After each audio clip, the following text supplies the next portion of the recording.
Guys ఎలా ఉన్నారు? అందరూ బాగున్నారా? ఓకే, స్టార్ట్ చేద్దాం. నాటి విశ్లేషణకు స్వాగతం. ఫార్మాకోగ్నసీ చాప్టర్ 11 ఆధారంగా పచ్చని ముడి మూలికల నుండి మనం రోజూ వాడే అత్యంత సురక్షితమైన కాస్మెటిక్ ఫార్ములేషన్స్ వరకు సాగే ఒక అద్భుతమైన ప్రయాణాన్ని ఇప్పుడు మనం లోతుగా పరిశీలించబోతున్నాం. ఇది నిజంగా చాలా ఆసక్తికరంగా ఉండబోతోంది. సరే, మనం చూడబోయే అంశాల రోడ్ మ్యాప్ ఇక్కడుంది.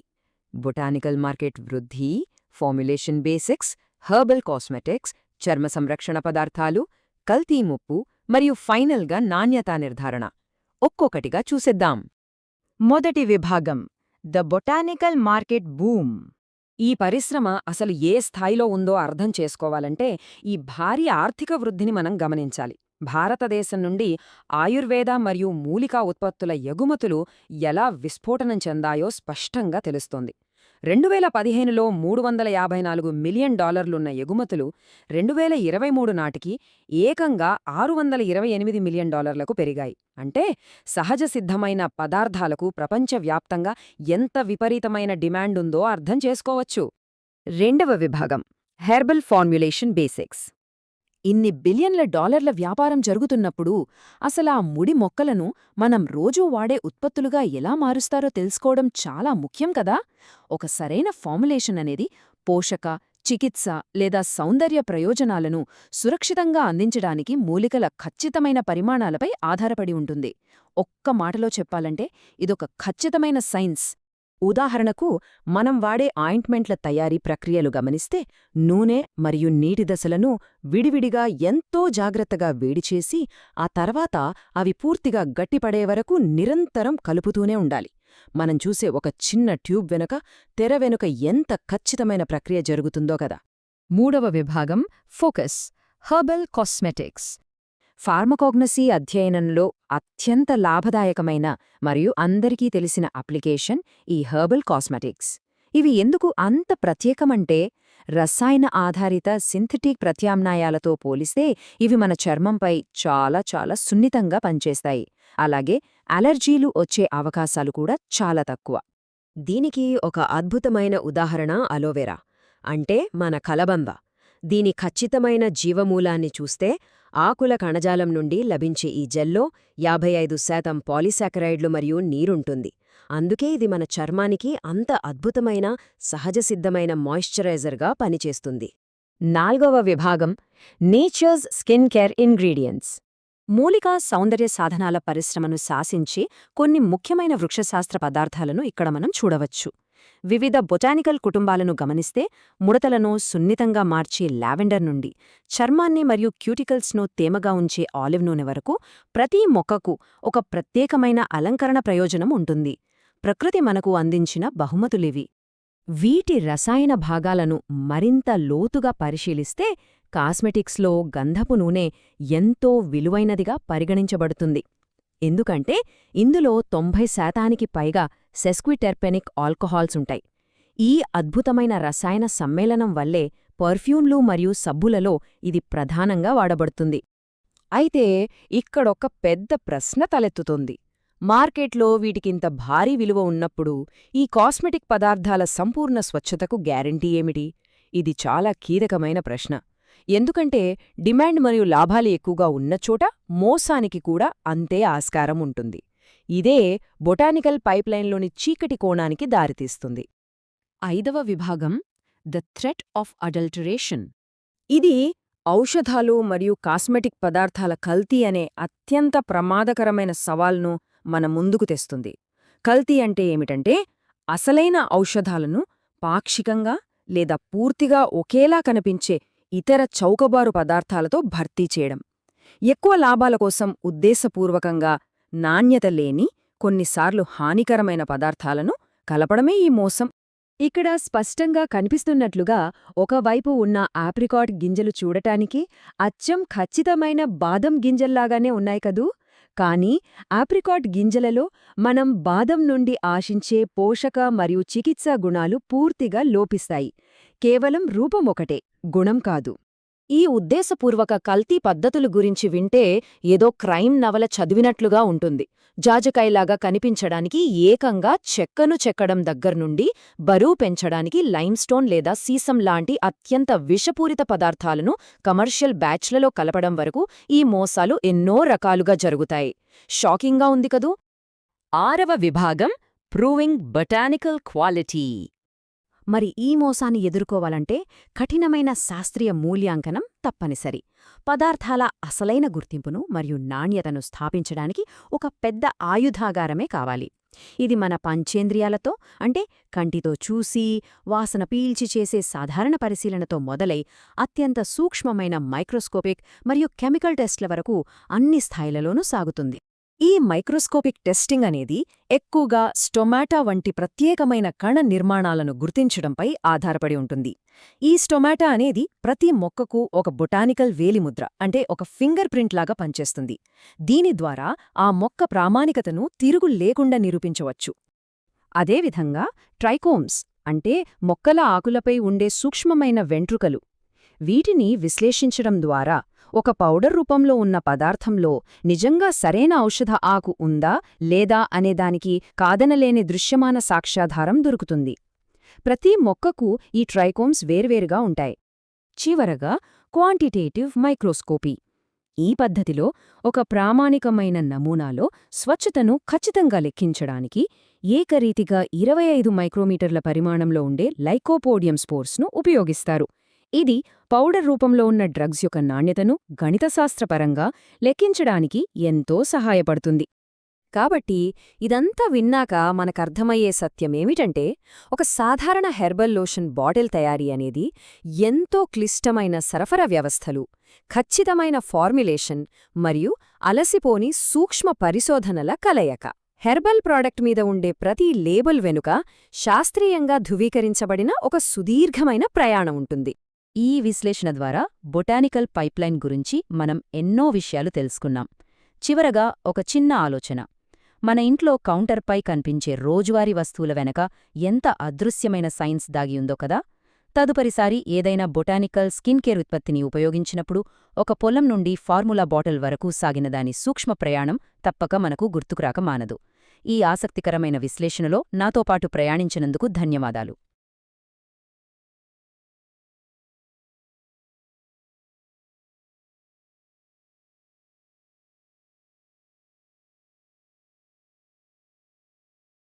మార్కెట్లో దొరికే ప్రతి స్కిన్ క్రీమ్ లేదా షాంపూ బాటిల్ మీద అందులో ఎన్ని రసాయనాలున్నా సరే దానిమీద ఆలోవెరా అని ఎందుకు పెద్ద అక్షరాలతో రాసి ఉంటుందో మనం ఎప్పుడైనా గమనించామా? అవును, అది చాలా సాధారణంగా చూస్తుంటాం గదా. కరెక్ట్. లేదా మనం రోజు ఎంతో ఇష్టంగా ఆరోగ్యకరం అని తినే తీపి బాదం పప్పుకి, నూనె తీయడానికి ఉపయోగించే చేదు బాదం పప్పుకి మధ్య ఏకంగా సైనైడ్ ఉత్పత్తి చేసే అంతటి విషపూరితమైన వ్యత్యాసం ఉందన్న విషయం మనలో ఎంతమందికి తెలుసు? నిజానికి చాలామందికి ఈ విషయం తెలీదు. అదే కదా! ఇప్పుడు ఈరోజు ఈ లోతైన విశ్లేషణలో ఏంటంటే, ఫార్మకాగ్నసీలోని అత్యంత ఆసక్తికరమైన ఒక అధ్యాయాన్ని మనం డీకోడ్ చేయబోతున్నాం. అదే మూలికా సౌందర్య సాధనాలు అంటే హెర్బల్ కాస్మెటిక్స్ అనమాట. ఖచ్చితంగా ఇది చాలా ముఖ్యమైన అంశం. అంటే మన దగ్గర ఉన్న వనరులు, పరిశోధనా పత్రాలను బట్టి చూస్తే ఈ మూలికా ఉత్పత్తులనేది కేవలం మార్కెటింగ్ కోసం వాడే పదాలు కావు కదా? కానే కావు. ఈ హెర్బల్ కాస్మెటిక్స్ అనేవి అచ్చమైన రసాయన శాస్త్రం, అలాగే వృక్ష పరిణామ క్రమం యొక్క అద్భుతమైన కలయిక అని మనం చెప్పొచ్చు. ఓహో, అంటే మొక్కలు తమను తాము రక్షించుకోవడానికి తయారు చేసుకునే ఆ రసాయనాలు మనకు ఉపయోగపడుతున్నాయా? కరెక్ట్. సింథటిక్ రసాయనాల స్థానంలో మొక్కల నుండి లభించే ఉత్పత్తులు ఎంత సురక్షితంగా పనిచేస్తాయో చెప్పడానికి చాలా శాస్త్రీయ ఆధారాలున్నాయి. మన వనరుల ప్రకారం వీటిని ప్రధానంగా 5 విభాగాలుగా వర్గీకరించవచ్చు. ఆ 5 విభాగాలేమిటి? Skin care, hair care products, మురికిని తొలగించే క్లెన్జర్లు లేదా సబ్బులు, సువాసనలిచ్చే పరిమళాలు, మరియు చివరగా మేకప్ ఉత్పత్తులు. వీటన్నింటిలోనూ మొక్కల ప్రమేయం చాలా సంక్లిష్టంగా ఉంటుంది. అంటే మనం రోజూ వాడే ప్రతి కాస్మెటిక్ ఉత్పత్తి వెనుక ఒక పెద్ద వృక్షశాస్త్రం, ఒక రసాయన కర్మాగారం దాగి ఉన్నాయన్నమాట. అవునవును. ఖచ్చితంగా చెప్పొచ్చు. అయితే ఈ వనరులను చదువుతున్నప్పుడు నాకు ముందుగా ఆసక్తిని కలిగించిన అంశం మనందరికీ తెలిసిన కలబంద లేదా అలోవెరా. నాకైతే ఈ కలబంద ఆకుని చూస్తే అంటే ఎడారిలో నీటిని నిల్వ చేసే ఒక స్పాంజ్ లాగా అనిపిస్తోంది. ఆ స్పాంజ్ లాంటి నిర్మాణమే దాని మనుగడకు ప్రధాన కారణం. కాని ఆశ్చర్యకరంగా ఆ ఆకు లోపల కేవలం నీరు మాత్రమే కాదు, ఒక మినీ ఫార్మసీకి సరిపడా రసాయనాలుంటాయని చదివాను. అసలు ఈ అలోవెరా ఆకు లోపల ఏం జరుగుతుంటుంది? వృక్షశాస్త్రపరంగా చూస్తే అలోవెరా అనేది లిలియసీ కుటుంబానికి చెందినది. ముఖ్యంగా కాస్మెటిక్స్లో క్యూరకా అలో అని పిలిచే అలోవెరా మరియు అలోఫెరాక్స్ అనే జాతుల గురించి మనం ప్రధానంగా మాట్లాడుకోవాలి. ఈ జాతుల ఆకుల్లో ఆ జిగురు ఎలా తయారవుతుంది? ఈ ఆకులను అడ్డంగా కోసి చూసినప్పుడు ఆ బయట ఉండే మందపాటి ఆకుపచ్చని పొర కింద ఆకు మధ్యభాగంలో పారెన్కైమా అనే ఒక ప్రత్యేకమైన కణజాలం ఉంటుంది. ఓహో, పారెన్కైమా. అవును, ఆ కణాలలోనే ఒక మందపాటి పారదర్శకమైన జిగురులాంటి పదార్థం నిల్వ ఉంటుంది. దీన్నే మనం మ్యూసిలేజినస్ కణజాలం అని పిలుస్తాం. మనం మార్కెట్లో చూసే స్వచ్ఛమైన అలోవెరా జెల్కు మూలం ఇదే. కానీ చూడడానికి కేవలం ఒక పారదర్శకమైన జిగురు లాంటి నీళ్లలాగా కనిపించే ఈ జెల్ కాలిన గాయాలను తగ్గించడానికి లేదా చర్మాన్ని మృదువుగా మార్చడానికి ఎలా ఉపయోగపడుతుంది? పైకి చూడడానికి నీళ్లలా అనిపించినా దాని రసాయన నిర్మాణం చాలా సంక్లిష్టమైనది. ఆ జెల్లో దాదాపు 55% నీరు మరియు పాలీసాకరైడ్లు ఉంటాయి. పాలీసాకరైడ్లు అంటే ఒక రకమైన చక్కెర అణువులే కదా? అవును, ఇవి సంక్లిష్టమైన చక్కెర అణువులు. చర్మం మీద ఈ జెల్ రాసినప్పుడు ఈ పాలీసాకరైడ్లు చర్మం పైభాగంలో ఒక సూక్ష్మమైన అంటే ఒక అదృశ్య వలలాంటి పొరను ఏర్పరుస్తాయి. ఓహో, ఒక వలలాంటి పొర ఏర్పడుతుందా? కరెక్ట్. ఆ పొర చర్మం లోపల నుండి నీరు బయటికి ఆవిరైపోకుండా పట్టి ఉంచుతుంది. దీన్నే టర్మినాలజీలో ట్రాన్స్ ఎపిడర్మల్ వాటర్ లాస్ నిరోధించడం అంటారు. అందుకే ఇది అంత అద్భుతమైన మాయిశ్చరైజర్గా పనిచేస్తుంది. అర్థమైంది. అంటే చర్మానికి బయట నుండి నీరు ఇవ్వడం కంటే లోపలి తేమ బయటికి పోకుండా ఒక వలలాగా లాక్ చేస్తుందన్నమాట. అవును, కానీ కథ అక్కడితో ఆగిపోదు.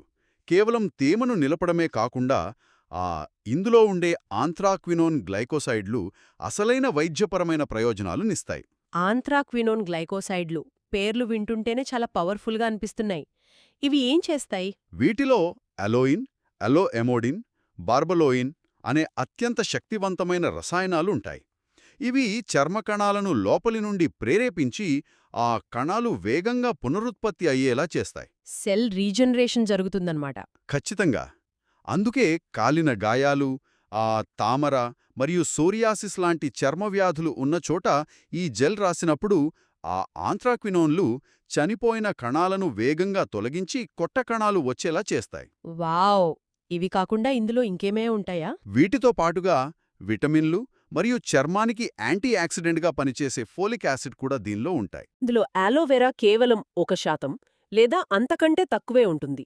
మరి మనం ఇంట్లో పెంచుకునే మొక్క నుండి తీసే ఆ స్వచ్ఛమైన జెల్కు, ఆ కమర్షియల్ ప్రాడక్ట్స్కు మధ్య తేడా ఏంటి? ఇది చాలా ప్రాక్టికల్ అయిన ప్రశ్న.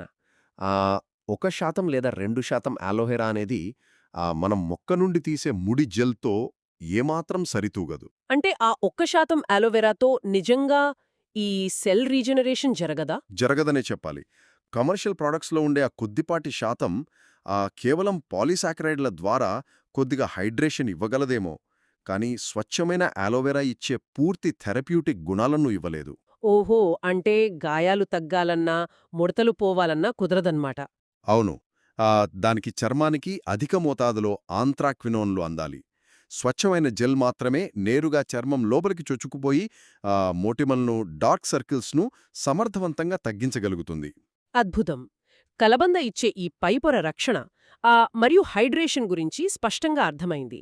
అయితే మన సోర్సెస్ ప్రకారం చర్మం లోపలి పొరలకు మరింత లోతైన పోషణ కావాలంటే కేవలం నీటి ఆధారిత జెల్స్ సరిపోవు కదా? సరిపోవు. అప్పుడే మనకు బరువైన నూనెలు అవసరమొస్తుంది. వాటినే మనం ఫిక్స్డ్ ఆయిల్స్ అంటున్నాం. ఈ ఫిక్స్డ్ ఆయిల్స్లో బాదం నూనె గురించి మనం మాట్లాడుకోవాలి. దీన్ని చదువుతున్నప్పుడు నాకు చాలా ఆశ్చర్యం వేసింది. ఎందుకు ఆశ్చర్యం వేసింది? అంటే ఈ బాదం పప్పులో ఒక రకంగా డాక్టర్ జెకిల్ అండ్ మిస్టర్ హైడ్ లాంటివన్నమాట. ఒకటేమో ఎంతో ఆరోగ్యకరమైన స్నాక్, మరొకటేమో ఏకంగా సైనైడ్ను ఉత్పత్తి చేయగలదు. అసలు ఈ 2 రకాల బాదం పప్పుల వెనుకున్న సైన్స్ ఏమిటి? వృక్షశాస్త్రం ప్రకారం బాదం అనేది రోసేసీ కుటుంబానికి చెందిన మొక్క.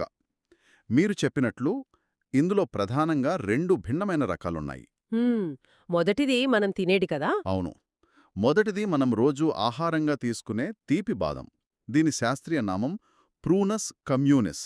ఇక రెండవది కేవలం నూనె తీయడానికి, ఫార్మాస్యూటికల్ అవసరాల కోసం మాత్రమే ఉపయోగించే చేదు బాదం. ఆ! చేదు బాదం పేరేంటి? దీని పేరు ప్రూనస్ అమిగ్డాలస్ వెరైటీ అమారా. ఈ రెండింటిలోనూ దాదాపు 20% ప్రోటీన్, 40-50% ఫిక్స్డ్ ఆయిల్ ఉంటుంది. ఈ నూనెలో ప్రధానంగా లినోలిక్ మరియు లినోలెనిక్ యాసిడ్లో ఉంటాయి. మరి ఆ చేదు బాదంలోనే ఆ ప్రమాదకరమైన సైనైడ్ ఎందుకుంటుంది?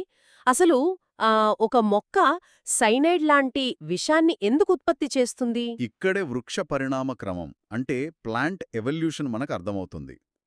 పక్షులు లేదా జంతువులు తమ విత్తనాలను నాశనం చేయకుండా మొక్కలు ఏర్పాటు చేసుకున్న ఒక డిఫెన్స్ మెకానిజం ఇది. ఓహో, తమని తాము రక్షించుకోవడానికన్నమాట. అవ్ కేవలం చేదుబాదంలో మాత్రమే సైనోజెనెటిక్ గ్లైకోసైడ్స్ ఉంటాయి. అందులో ముఖ్యంగా అమిగ్డాలిన్ అనే రసాయన సమ్మేళనం ఉంటుంది. అంటే మనం దాన్ని తిన్నప్పుడు ఏం జరుగుతుంది?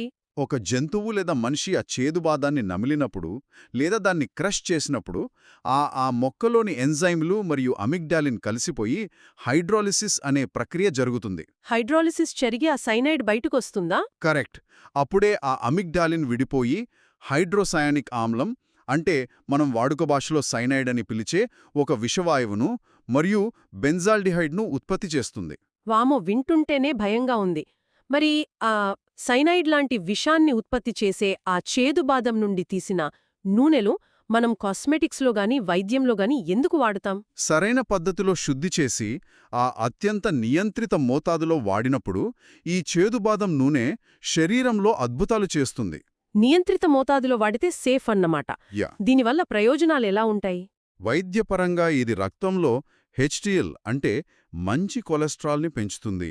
అలాగే ఇది తేలికపాటి లాక్సేటివ్గా అంటే మలబద్ధకం నివారించేదిగా కూడా పనిచేస్తుంది. మరి ఆ సైనైడ్ ప్రభావమేమీ ఉండదా?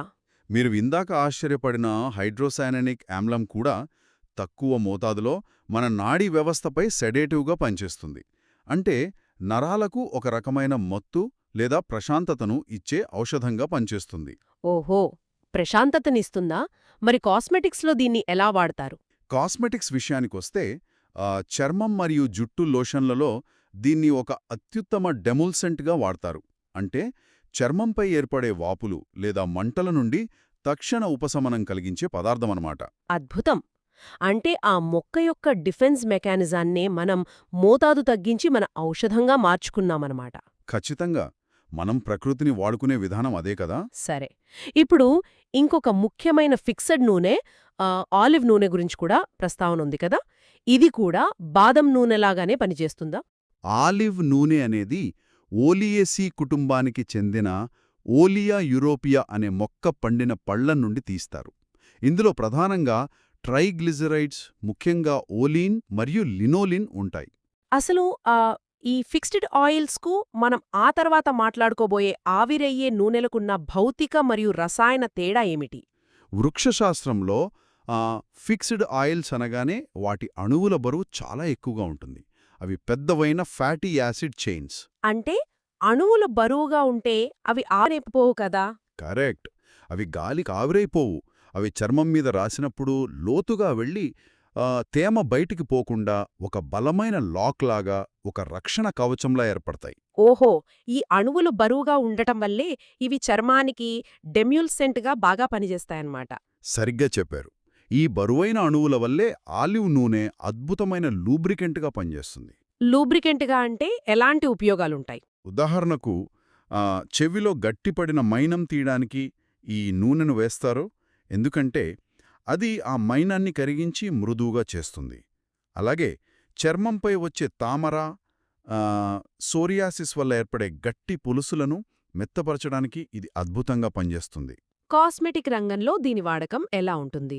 కాస్మెటిక్ రంగంలో గోళ్ల సంరక్షణకు అంటే క్యూటికల్స్ను మృదువుగా చేయడానికి మరియు ఇందులో ఉండే కొద్దిపాటి యాంటీబ్యాక్టీరియల్ లక్షణాల వల్ల మొటిమలను నివారించడానికి దీన్ని వాడుతున్నారు. అంటే ఒకవైపు పాలీసాకరైడ్లున్న ఆలోవేరా లాంటి పై పొరజల్స్, ఇంకోవైపు లోతైన పోషణను ఇచ్చే ఈ బరువైన ఫిక్స్డ్ ఆయిల్స్. ఇక్కడ వరకు ఈ ప్రయాణం చాలా లాజికల్గా ఉంది. అవును, ఇప్పుడు మనం మూడవ విభాగానికి వెళ్ళొచ్చు. కరెక్ట్. బహుశా ఇది అత్యంత ఆసక్తికరమైన విభాగం. అదే ఆవిరయ్యే నూనెలు అంటే ఎసెన్షియల్ ఆయిల్స్ కదా. ఇవి గాలిలో ఇట్టే కలిసిపోయి మన మనసును, చర్మాన్ని ఒకేసారి ప్రభావితం చేస్తాయి. అవును, వాలటైల్ ఆయిల్స్ అంటారు వీటిని. మన సోర్సెస్ చదివినప్పుడు నాకొక ఆలోచన వచ్చింది. ఈ ఆవిరయ్యే నూనెలు కేవలం మనం కాస్మెటిక్స్లో వాడుకునే సువాసనల కోసం పుట్టినవి కావు. అడవిలో మొక్కలు ఒకదానితో ఒకటి మాట్లాడుకునే కమ్యూనికేషన్ నెట్వర్క్ లాగా పనిచేస్తాయని చదివాను. ఇది నిజంగా సాధ్యమేనా? ఖచ్చితంగా. ఇది ఫార్మకాగ్నసీలో ఎంతో లోతైన విషయం. ఈ వోలటైల్ ఆయిల్స్ అనేవి మొక్కలు తమను తాము కాపాడుకోవడానికి, పరాగ సంపర్కం కోసం, మిత్రకీటకాలను ఆకర్షించడానికి లేదా శత్రుకీటకాలను తరిమి కొట్టడానికి ఉత్పత్తి చేసే రసాయన సంకేతాలు. సంకేతాలు అంటే సిగ్నల్స్ అన్నమాట. మరివి గాల్లో ఎలా కలుస్తాయి? ఫిక్స్డ్ ఆయిల్స్ లాగా కాకుండా ఈ వోలటైల్ ఆయిల్స్ అణువులు చాలా చిన్నవిగా, అత్యంత తేలిగ్గా ఉంటాయి. అందుకే ఇవి సులభంగా గాలిలో ఆవిరైపోయి పక్కనున్న మొక్కలకు ఒక వార్నింగ్ సిగ్నల్ లాగా వెళ్తాయి. Wow, wonderful. మరివి మనస్సుని ఎలా ప్రభావితం చేస్తాయి? ఇస్తాయి. ఆ సిగ్నల్ నేరుగా మన మెదడులోని ఎమోషన్స్ను కంట్రోల్ చేసే లింబిక్ సిస్టమ్కు వెళ్తుంది. ఓహో, అందుకే ఒక పువ్వు వాసన చూడగానే మన మనస్సు వెంటనే మారిపోతోందన్నమాట. కరెక్ట్. దానికి కారణం ఇదే. ఇందులో లావెండర్ నూనెకు ఎంతో ప్రాముఖ్యత ఉందని మన పత్రాల్లో ఉంది కదా. లావెండర్ అనగానే ఆ లేత వంగపండు రంగు పూలు గుర్తుకొస్తాయి. దీని రసాయన మెకానిజం ఎలా పనిచేస్తుంది? లావెండర్ అనేది లాబియాటే కుటుంబానికి చెందినది. దీని శాస్త్రీయ నామం లావండులా అఫిషినాలిస్. ఈ నూనెను మొక్క యొక్క తాజా పువ్వుల పైభాగాల నుండి స్టీమ్ డిస్టిలేషన్ పద్ధతి ద్వారా తీస్తారు. Steam distillation. ఇందులో ఏ రసాయనాలుంటాయి? రసాయన శాస్త్రం ప్రకారం ఇందులో 30 నుండి 40% వరకు ఎస్టర్స్, ముఖ్యంగా లినాలైల్ అసిటేట్ ఉంటాయి. అలాగే పెనెన్, జెరానియాల్ లాంటి భాగాలుంటాయి. ఈ లినాలైల్ అసిటేట్ లాంటి ఎస్టర్స్ కాస్మెటిక్స్లో మన శరీరంపైన ఎలా పనిచేస్తాయి? ఎస్టర్స్కు సహజంగానే అద్భుతమైన సువాసన ఉంటుంది. ఈ లినాలైల్ అసిటేట్ మన ముక్కు ద్వారా పీల్చినప్పుడు అది కేంద్రనాడీ వ్యవస్థను అమాంతం ప్రశాంతపరుస్తుంది. ఓహో, అంటే టెన్షన్ని తగ్గిస్తుందా? అవును. అందుకనే నిద్రలేమి, ఒత్తిడితో బాధపడేవారికి దీనిని అరోమాథెరపీగా సూచిస్తారు. వైద్యపరంగా చూస్తే ఇది కండరాల ఉద్రిక్తతను తగ్గిస్తుంది కాబట్టి ఆస్తమా, బ్రాంకైటిస్ మరియు కీళ్ల నొప్పుల నివారణకు దీన్ని వాడతారు. మరి చర్మానికి ఎలా ఉపయోగపడుతుంది? కాస్మెటిక్గా చూస్తే ముఖం మీద ఏర్పడే సన్నని గీతలు అంటే ఫైన్ లైన్స్, ముడతలు తగ్గించడానికి దీన్ని వాడతారు. షాంపూలల్లో, సబ్బులల్లో దీన్ని విపరీతంగా వాడతారు. ఎందుకంటే ఇది చర్మానికి ఎంతో మృదుత్వాన్నిస్తుంది. అర్థమైంది. ఒక పక్క నరాలను శాంతపరుస్తూనే మరో పక్క చర్మాన్ని బాగుచేస్తుందన్నమాట. ఇక మన జాబితాలో మరొక వోలటైల్ ఆయిల్ రోజ్మెరీ నూనె. ఇది కూడా లావెండర్ చెందిన లాబియాటే కుటుంబానికే చెందినదని చదివాను కదా. అవును, రోజ్మెరీ కూడా అదే కుటుంబం. దీని కూడా పూల పైభాగాల నుండే తీస్తారని తెలుసుకున్నాను. మరి దీనిలో ఉండే తేడా ఏమికి? ఇది చర్మం పైన ఎలా పనిచేస్తుంది? రోజ్మెరీ కుటుంబం ఒకటే అయినా దీని రసాయన నిర్మాణం పూర్తి భిన్నమైనది. లావెండర్ లాగా ఇందులో ఎస్టర్స్ ఎక్కువగా ఉండవు. ఇందులో సుమారు 1% వోలటైల్ ఆయిల్ ఉంటుంది. మరి ఆ 1%లో ఏముంటాయి? ఇందులో బోర్నియోల్, కర్పూరం మరియు పినేన్ ప్రధానంగా ఉంటాయి. కర్పూరమా? కర్పూరం అనగానే మనకు పూజకు వాడేది గుర్తుకొస్తుంది కదా. మరి దాన్ని చర్మానికి రాస్తే ఏం జరుగుతుంది? ఇక్కడే ఒక అద్భుతమైన మెకానిజం ఉంది. రోజ్మేరీ నూనెలోని కర్పూరం మరియు ఇతర రసాయనాలు చర్మంపై పడగానే వాటిని మనం రూబెఫేషియంట్గా వర్ణిస్తాం. రూబిఫేషియంట్ అంటే ఏమిటి? అంటే ఇది చర్మం మీద రాసినప్పుడు అక్కడి రక్తనాళాలను కొద్దిగా వ్యాకోచించేలా చేసి ఆ ప్రాంతంలో రక్త ప్రసరణను అమాంతం పెంచుతుంది. ఇలా పెరిగిన రక్త ప్రసరణ వల్ల చర్మానికి ఎక్కువ ఆక్సిజన్ మరియు పోషకాలు అందుతాయి. వావ్! అందుకే రోజ్మెరీ నూనె వాడినప్పుడు చర్మం ఎంతో నిగారింపును సంతరించుకుంటుందన్నమాట. కరెక్ట్. గ్లోయింగ్ స్కిన్ వస్తుంది. అంతేకాదు ఇందులోని యాంటీబ్యాక్టీరియల్ లక్షణాల వల్ల మొటిమలు మరియు చర్మం వాపులు కూడా సమర్థవంతంగా తగ్గుతాయి. జీర్ణకారిగా కూడా ఇది పనిచేస్తోంది. అంటే లావెండర్ నరాలను శాంతపరుస్తే రోజ్మెరీ రక్త ప్రసరణను ఉత్తేజపరుస్తుంది. అద్భుతం!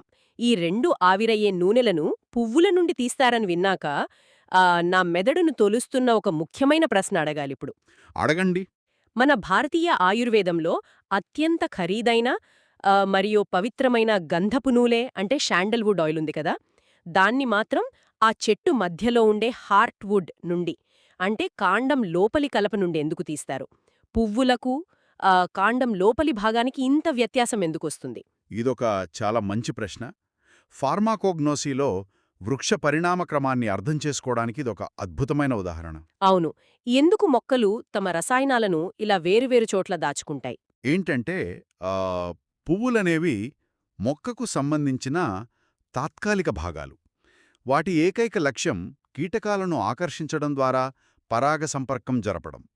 ఆ పని అవ్వగానే అవి రాలిపోతాయి. ఓహో, అంటే అవి టెంపరరీ అన్నమాట. అవును.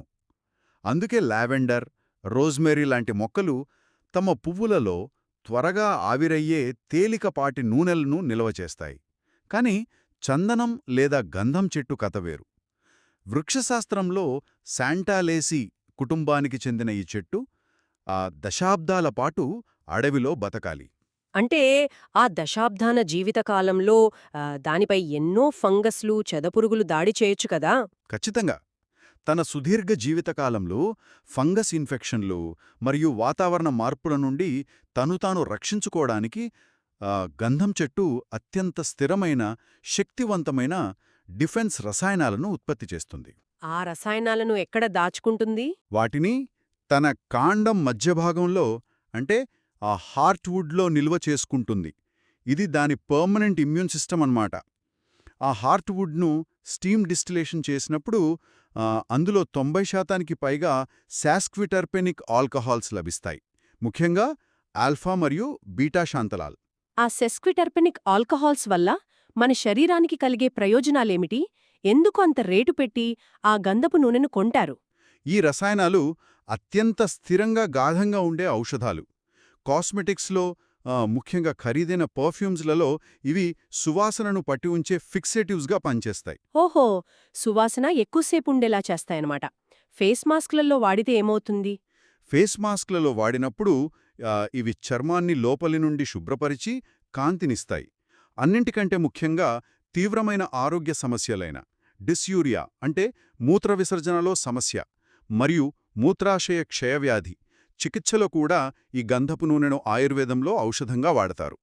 వావ్, అంత పవర్ఫుల్లా? అవును. ఆ చెట్టు తన ప్రాణరక్షణ కోసం తయారు చేసుకున్న ఆల్కహాల్స్ మన శరీరంలోని తీవ్రమైన బ్యాక్టీరియాను కూడా చంపేయగలవు. ఇది నిజంగా ఒక అద్భుతమైన ప్రయాణమని చెప్పాలి. అంటే మొక్కలనేవి కేవలం మన కంటికి పచ్చగా, నిశ్శబ్దంగా కనిపించే ప్రాణులు మాత్రమే కావు.